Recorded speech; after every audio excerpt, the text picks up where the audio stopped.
রাস্তায় ঘুমায়, হ্যাঁ, যাদের বাবা নেই, ওই ধরনের শিশুদেরকে এনে এনে আমরা কালচারাল অ্যাক্টিভিটিস, তাদের হচ্ছে পোশাক আশাক, এরকম একটা এনজিও সংস্থা ছিল, সেখানে ওইটার সাথে আমি কানেক্টেড ছিলাম এবং তারা সুন্দরভাবে তাদেরকে সহযোগিতা করেছে এবং আমি টিচিং দিয়েছি, সেটাও বিনামূল্যে। মানে আমি যে ক্লাসগুলো নিতাম সেটার উপর টাকা নিতাম না, ওই ওদের জন্য আমি এটা করেছি।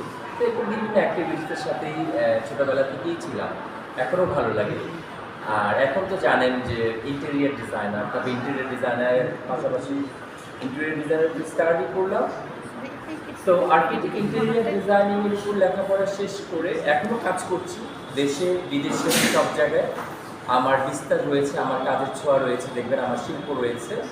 আর পাশাপাশি যেটা হচ্ছে, তারপর আমার কাছে মানে ইচ্ছে, মানে যেটা আমার মনে হয় আমি শিখি, তারপর মনে হয় আমি ফ্যাশন ডিজাইনিং নিয়ে লেখাপড়া করবো।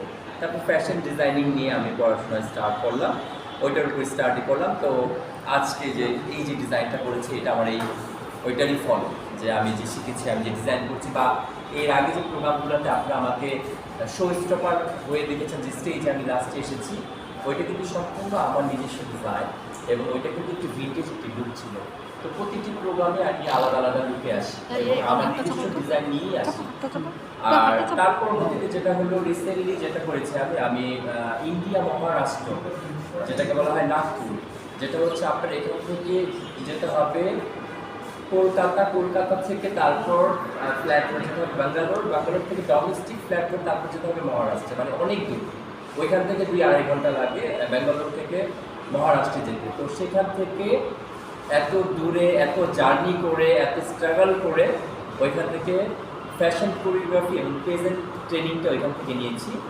আমার যে গুরুজি ছিল তার নাম ছিল কেতন আনমাকার, সে হচ্ছে ওই মহারাষ্ট্রের মধ্যে অনেক পপুলার একজন ফ্যাশন কোরিওগ্রাফার এবং প্রেজেন্ট বিউটি ট্রেনার।